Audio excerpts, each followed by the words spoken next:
friends, in this video we will talk about Arnold Wesker, one of the famous post modern dramatist of British literature. तो ये बहुत ही famous post modern dramatist थे British literature के, और हम कर रहे हैं ब्रिटिश लिटरेचर। और ये हमारी वीडियो है 277 नंबर की। आप सीक्वेंस में देखेंगे तो आपको बहुत मज़ा आएगा। लिटरेचर बहुत ही इंटरेस्टिंग होता है, तो प्लीज़ मैं रिक्वेस्ट करूँगी कि आप सीक्वेंस में सारी वीडियोस देखें कि एक के बाद एक, इसीलिए मैं नंबरिंग दे रही हूँ और कंटिन्यू कर रही हूँ काफ़ी दिनों के बाद में, क्योंकि आप लोगों का प्यार देख के मुझे लगा कि मुझे कंटिन्यू ज़रूर करना चाहिए। तो अब हम इसको बीच में नहीं रोकेंगे और कोशिश करेंगे कि पूरा वर्ल्ड का लिटरेचर हम कंप्लीट करें। अमेरिकन, जर्मन, चाइना का, सारा इंडियन, सारा लिटरेचर हम कंप्लीट करेंगे। तो देरी ना करते हुए हम स्टार्ट करते हैं। अर्नोल्ड वेस्कर, तो he was born in 1932 and died in 2016. Okay, let's talk about the life of Arnold Wesker. तो ये इनके बारे में स्टार्ट करते हैं। All his plays deals with everyday life. तो जो उनके जितने भी प्ले हैं वो जो रोज़मर्रा की हमारी ज़िंदगी होती है उसी के ऊपर आधारित है। ऑफ वर्किंग क्लास पीपल, जो आम आदमी हैं उनके ऊपर है। And his plays are typical example of kitchen sink drama. तो डेली का जो किचन सीन ड्रामा जो घर में होता है तो उसके ऊपर इनका जो प्लेस है सारे बेस्ड है, उसी के ऊपर आधारित है। ही was A part of angry young man theatre. तो एंग्री यंग मैन थिएटर का इनके मेंबर्स थे, उसके बारे में भी हम डिस्कस करेंगे एक वीडियो में, तो उसका ये भी एक हिस्सा था। And he was a dramatist, तो वो पोस्ट मॉडर्न ड्रामेटिस्ट थे। And his inspiration for the 1957 play, तो उनका जो इंस्पिरेशन है वो कहाँ से मिला है उनको? 1957 का जो प्ले है उनका, the kitchen was later made into a film. तो इसको एक मूवी बनाई गई थी, came when he was working at the Bell Hotel in Norwich, जब वो बेल होटल में काम करते थे। तो इसका नाम देखो, इन्होंने किचन रखा है। तो किचन क्यों रखा है? क्योंकि वो भी एक होटल में काम करते थे, वो पेस्ट्री मेकिंग का काम करते थे एक होटल में।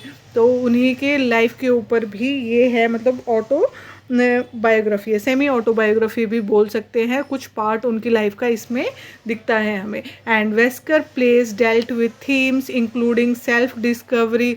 तो वेस्कर जो प्ले है उनमें हमें दिखाई देगा सेल्फ डिस्कवरी, अपने आप को जो प्रोटोगोनिस्ट है वो डिस्कवर करता है। लव दिखाई देगा, comforting death and the political illusions. तो ये हमें इनके प्लेस में दिखाई देगा। तो स्टार्ट करते हैं फर्स्ट इनका। और ये जो हम कर रहे हैं जितना भी इनका वर्क्स वो सारा नेट पॉइंट ऑफ व्यू से है, बिल्कुल शॉर्ट फॉर्म में है। और जो इनकी डिटेल, जो हमें इनकी जो प्लेस वगैरह है, जो ड्रामास है, जो हमें डिटेल में करने हैं वो हम डिटेल में भी करेंगे। ऐसा नहीं है कि हमने बस ऐसे ही बोल दिया या हमें इतना ही करना है, इतना नहीं करना है। लेकिन ये हमें याद रहना चाहिए कि कौन सा किसके ऊपर बेस्ड है, क्योंकि क्वेश्चन इसी टाइप से आते हैं। तो जिसका डिटेल में करना है उसका डिटेल में करेंगे, बर्डन लेने की ज़रूरत नहीं है। और ये जो जितने भी मैंने शॉर्ट फॉर्म्स में आपको करवाए हैं उतना इनफ है, लेकिन जो डिटेल में करना है वो भी हम कर लेंगे। तो सारे डिटेल में नहीं करने होते, जैसे इन्होंने अभी 7-8 लिख दिए या इतने सारे इन्होंने लिख दिए, तो हम सारे डिटेल में नहीं कर सकते और ना ही हमें याद रहेंगे। जो जो हमें डिटेल में करना है वही हम करेंगे। तो इतना आपके लिए सफिशिएंट है अगर आप अच्छे से सारी वीडियोस के जो उनकी राइटिंग्स है आप याद रखो, जो राइटर्स की राइटिंग्स है। तो ये नहीं कि भाई हाँ मैंने तो ये वाला नहीं करा, उसको किचन के बारे में ये पूछ लिया। तो जिसके बारे में डिटेल में करना है वो भी हम सारे करेंगे, उसमें चिंता करने की ज़रूरत नहीं है, सारे करने की ज़रूरत नहीं है। तो इसीलिए जितना इसमें बताया गया है वो मोर देन इनफ है, और जो इम्पोर्टेंट है वो हम बाद में करते रहेंगे। तो let's start about the first work, kitchen. तो ये पब्लिश हुआ था 1959 में। तो कहीं दिया गया है 1957 में, कहीं 1959 में। तो जैसा भी आपको लगे वैसे देख लेना। तो कई जगह गूगल पे 1959 भी दे रखा है। It is about A staff in cafe kitchen in the day of busy morning. तो एक स्टाफ के बारे में है जो कैफ़े किचन में काम कर रहा है और उसकी जो सुबह सुबह की जो लाइफ है बड़ी व्यस्त है। तो उसके ऊपर ये किचन का जो प्ले है ये बेस्ड है। तो इसको हम डिटेल में अच्छे से करेंगे। आपको अभी याद रखना है एर्नोल्ड वेस्कर ने क्या लिखा था, किचन, और ये कब लिखा गया था 1959 में, और ये एक स्टाफ के ऊपर है। तो बस इतना ही आपको इसमें याद रखना है। The next is chicken soup with barley, chicken soup with barley. The next is chicken soup with barley, written by Arnold Wesker, और ये पब्लिश हुआ था 1956 में। And it talks about how a family survive in World War 2।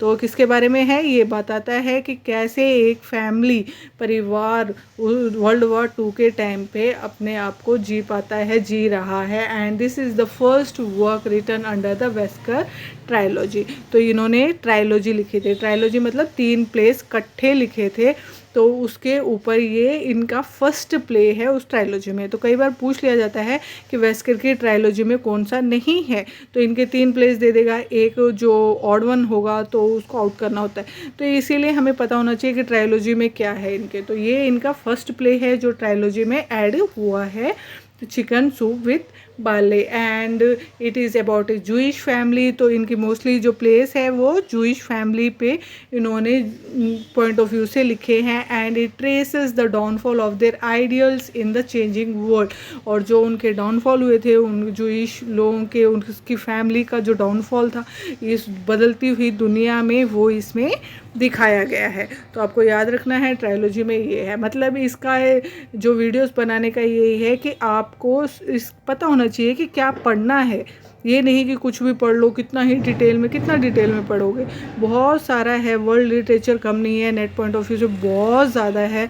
तो इसीलिए इतना ही पढ़ना sufficient है। कई बच्चे पूछते हैं कि मैम इतना पढ़ने से पास हो जाएगा, तो इतना पढ़ने से क्लियर हो जाएगा, लेकिन कितना है वो तो देखो, 277 मैंने वीडियोस बना दी, अब तक हमारा ब्रिटिश लिटरेचर कंप्लीट नहीं हुआ है, अभी तो बहुत सारा बाकी रहता है। और उसके बाद में जो डिटेल्स में है वो मैं आपको टेलीग्राम ग्रुप पे दे रही हूँ, तो प्लीज़ मेरे टेलीग्राम ग्रुप को ज्वाइन करें। उसमें जो मैं पीडीएफ्स दे रही हूँ वो बिल्कुल एक एक जो इनकी राइटिंग्स है वो डिटेल में उसका मैंने आपको नोट्स दिया है, तो वो भी आपको फॉलो करना है। तो ठीक है, उसमें डिटेल में पढ़ना है, क्योंकि कई बार एक्ट भी पूछ लिया जाता है, सीन भी पूछ लिया जाता है, तो वो भी मैं भी करवाऊंगी उनमें से। लेकिन एक बार आपको पीडीएफ में प्रोवाइड कर रही हूँ टेलीग्राम ग्रुप पे, तो उनको डिटेल में पढ़ने के लिए थोड़ा ये देखो, थोड़ा वो देखो, तो आपका आराम से क्लियर हो जाएगा। बिल्कुल टेंशन लेने की ज़रूरत नहीं है। पीडीएफ्स जो यूट्यूब चैनल पे मैं डाल रही हूँ वो सफिशिएंट है, और डिटेल नोट्स मैं टेलीग्राम ग्रुप पे आपको दे रही हूँ वो सफिशिएंट है। ठीक है, तो नेक्स्ट करते हैं। ये हमारा चिकन सूप विद बार्ले क्या है, ये ट्रायलॉजी में आता है एर्नोल्ड वेस्कर की। द नेक्स्ट इज़ रूट्स, और ये लिखा गया था 1959 में। It is the second work under the Wesker trilogy. तो कई बार पूछ लिया जाता है कि सेकेंड वर्क कौन सा है वेस्कर ट्रायलॉजी को, तो आपको याद रखना है सेकेंड वर्क है Roots, and it talks about Beatie Bryant. तो ये किसके बारे में है, बीटे के बारे में है, who make a transition from being an uneducated to a woman who can express herself. तो ये एक वो बदलाव जो एक लेके आती है अपने जीवन में, एकदम वो जो अनएजुकेटेड वुमन होती है और एकदम अपने आप को एक्सप्रेस करने वाली वुमन जो बन जाती है, तो उसका जो ट्रांसिशन होता है उसके ऊपर ये बेस्ड है, बीटे के ऊपर। And it talks about how a girl educate herself. तो कैसे एक लड़की अपने आप को शिक्षित करती है, then she is able to express her views freely, और वो कैसे अपने जो व्यूज़ है, अपने विचार है, बहुत ही बिंदास तरीके से दुनिया के सामने रखती है, ये बदलते हुए दुनिया में रखती है, उसके ऊपर ये इसका बेस्ड है Roots. And the mini series जो इसकी है was based on Alex Haley novel. जो मिनी सीरीज़ है वो बेस्ड किसके ऊपर है, एलेक्स हेले नॉवल। रूट्स के ऊपर है the saga of an American family. जो रूट्स क्या है, the saga of an American family, इसके ऊपर इसकी मिनी सीरीज़ बेस्ड है। द नेक्स्ट इज़, इसमें क्वेश्चन आ रखा था लास्ट ईयर के पेपर में, क्वेश्चन था वर्क्स दिया गया था, वर्क्स में रूट्स दिया गया था और ड्रामेटिस्ट पूछा गया था। तो अब तो आपको याद हो गया होगा रूट्स किसने लिखा है, एर्नोल्ड वेस्कर ने। तो हमें कौन से ड्रामेटिस्ट से मैच करना है, एर्नोल्ड वेस्कर से हमें इसको मैच करना है। The next is I am talking about Jerusalem. The next is I am talking about Jerusalem. और ये लिखा गया था 1960 में. It is a third part of Wesker trilogy. तो ये थर्ड पार्ट है. तो फर्स्ट पार्ट क्या था? Chicken soup with barley. Second था roots. And the third one is I am talking about Jerusalem. I am talking about Jerusalem and it is about a girl, Ada Khan.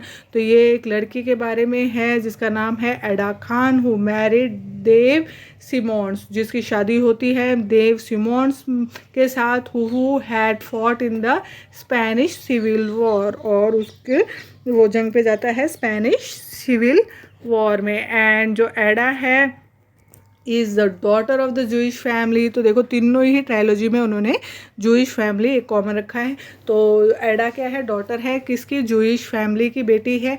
And she moves to Norfolk to struggle as a farmer. और वो Norfolk चली जाती है एक किसान के रूप में अपने जीवन व्यतीत करने के लिए, स्ट्रगल करने के लिए.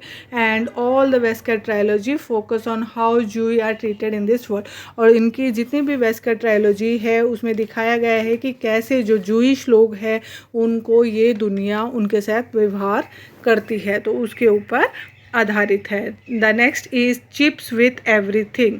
तो ये इम्पॉर्टेंट वर्क्स है, वही हम करेंगे. और जितना इसमें पढ़ना है, क्या क्या पढ़ना है, वही मैंने इस PDF में दिया है. क्योंकि बहुत सारा है, कंफ्यूज तो ये हो जाते हैं बच्चे कि पढ़ना क्या है. तो इतना ही पढ़ना है जितना मैं इसमें दे रही हूँ. और जो डिटेल में पढ़ना है वो भी मैं आपको दे दूँगी. तो ये नहीं कि इतना ही पढ़ना है, डिटेल में भी पढ़ना है, लेकिन क्या डिटेल में पढ़ना है वो भी पता होना चाहिए. तो उसकी भी आप चिंता ना करें, आपको सारी चीज़ें मिल जाएगी. और हम 30,000 to 40,000 तक कोशिश करेंगे कि हम क्वेश्चन आंसर्स भी करें. तो the next is chips with everything. 1962 में पब्लिश हुआ था. प्ले है ये. एंड इसका जो प्रोटोगोनिस्ट है पिप थॉमसन वाज एन ऑफिसर. तो इसमें ये एक ऑफिसर है. कौन सी में ऑफिसर है? किसमें? RAF के ऑफिसर है, रॉयल एयरफोर्स के ऑफिसर है. And wants to be treated like an ordinary man. लेकिन ये ऑफिसर होते हुए भी चाहते हैं कि लोग उनको एज एन ऑफिसर ट्रीट ना करें, वो एक आम आदमी की तरह ही ट्रीट करे जाए. And we see the real London in this work and offer chips with everything. इसमें हमें जो लंदन का रियल वर्ल्ड है वो इसमें दिखाया गया है. तो इसमें क्वेश्चन देख लेते हैं. लास्ट ईयर के पेपर में क्वेश्चन आया था, identify the play which forms Wesker trilogy. जैसा कि मैंने बोला कि दिखा देगा कि आइडेंटिफाई करो कौन सा वेस्कर ट्रायोलॉजी में आता है. तो ये बिल्कुल आपको रट्टा मार लेना है कि chicken soup with barley, roots और I am talking about Jerusalem, ये तीनों ही वेस्कर ट्रायोलॉजी के हैं. नंबर भी याद रखना है कौन सा है. तो ये आपको याद रखना है. चिकन सूप विथ बार्ले पहले नंबर पे लिखा था उन्होंने, फिर रूट्स लिखा था, फिर आई एम टॉकिंग अबाउट जेरूसलम लिखा था. तो ये लास्ट ईयर के पेपर में क्वेश्चन आता है, घुमा फिरा के यही पूछा जाता है, मोस्टली इंपॉर्टेंट क्वेश्चन है. तो next is the wedding feast. और इतना ही इसमें याद रखना है कि 1974 में ये लिखा गया था, the wedding feast. The next is Shylock. तो ये नाम तो आपने सुना ही होगा, शाइलॉक. तो ये बहुत ही फेमस नाम है. 1976 में अर्नोल्ड वेस्कर ने फिर से ये नाम अपने जहन में रखते हुए पब्लिक को फिर से याद दिलाया. तो 1976 में लिखा गया, and this play is about the anti Semitic misuse of the law of Venice. तो ये जो एंटी सीमिटिक जो लॉ था उसको कैसे लॉ इन वीनेस में उसके साथ मिसयूज़ किया गया उसके ऊपर है. And injustice faced by juice. और जो जूइश लोग होते थे उनके साथ कैसे इनजस्टिस किया जाता था, न्याय नहीं दिया जाता था उनको, उसके ऊपर है. और ये it is a reworking of Shakespeare merchant of Venus. तो शाइलॉक किसके कैरेक्टर है? बहुत ही फेमस कैरेक्टर है मर्चेंट ऑफ वेनिस के. तो ये रीवर्किंग है. रीवर्किंग मतलब उसी को इन्होंने फिर से उसी काम को शेक्सपियर के उस पर रीवर्क किया है. मतलब इन्होंने अपने तरीके से उसको फिर से एक कैरेक्टर को लिया है. तो शाइलॉक मर्चेंट ऑफ वेनिस में कैरेक्टर थे. And Arnold Wesker has compassion for Jewish. तो उनका हमें पता ही है कि वो थोड़ा उनका दिल जूइश की तरफ था. That is why he has taken the most famous Jewish characters Shylock. और उसी की वजह से उन्होंने जो कैरेक्टर को सभी जानते हैं उसी के थ्रू हमें अपनी बात बताने की कोशिश करी है. And he has talked about his life his defeat and his conversion to Christianity। और उसकी लाइफ के बारे में शाइलॉक की इसमें बताया गया है, कैसे वो हारता है और उसके बाद में वो कैसे कन्वर्ट होता है क्रिश्चियनिटी में इन द प्ले। तो हमने देखा था मर्चेंट ऑफ वेनिस में कि उसको क्रिश्चियनिटी में बदलने के लिए लास्ट में बोला जाता है, ताकि उसके पनिशमेंट उसको ये दिया जाता है। तो वो सारी इसमें बताया गया है। He has to state the play. तो इसमें हमें दिख ही रहा है कि कैसे अर्नोल्ड वेस्कर ने जो उन्होंने किया था शेक्सपियर ने उसको थोड़ा सा ट्विस्ट करके इसमें उन्होंने दिखाया है। तो आज के लिए इतना ही, और इसके बाद में जो स्लाइड्स होती है उस स्लाइड्स को पॉज करके ज़रूर पढ़ें, क्योंकि मैं गूगल से उन स्लाइड्स को बहुत ही आपके लिए वो अच्छा सा अच्छा मटेरियल लाने की कोशिश करती हूँ, तो उसको इग्नोर ना करें। वो मैंने स्पीड में लगा रखी है, आप पॉज करके एक स्लाइड देखें, फिर दूसरी स्लाइड को आने दें, फिर तीसरी को। तो जो इसमें मैं नहीं बता पाई वो आप उसमें देख पाएंगे। और मैं नहीं चाहती कि मैं पढ़ने वाले बच्चे का बहुत देर तक कुछ भी कन्फ्यूजन रखूं। आपको खुद पढ़ना है, याद करना है, तो इसीलिए मैं कोशिश करती हूँ कि एक बार तुरंत रिवीजन वाला मैं आपको करवा रही हूँ, और उसके बाद में आप ये सारा एक वीडियो भी आप देखेंगे तो अर्नोल्ड वेस्कर आपका कंप्लीट है। आज आपका अर्नोल्ड वेस्कर जो 10 मिनट 20 मिनट की जो वीडियो है उसमें कंप्लीट है, अगर आपको ये सारी चीज़ें याद हो जाए तो इसीलिए बिल्कुल चिंता करने की ज़रूरत नहीं है। जो इम्पोर्टेंट है, जो सीन्स इम्पोर्टेंट है, एक्ट्स इम्पोर्टेंट है, वो भी हम सारे करेंगे। एक बार हम इस तरीके से पढ़ लेते हैं और उसके बाद में हम डिटेल में भी करेंगे। तो थैंक यू फॉर वॉचिंग, और आपके सपोर्ट के लिए बहुत बहुत धन्यवाद। और मेरी वीडियोस आपको अच्छी लगे तो प्लीज़ ज़्यादा से ज़्यादा शेयर करें, लाइक करें, चैनल को सब्सक्राइब करें, ज़्यादा से ज़्यादा शेयर ज़रूर करें अपने दोस्तों में, अपने फ्रेंड सर्कल में। आपका एक शेयर, आपका एक लाइक मेरे लिए बहुत ही अहमियत रखता है।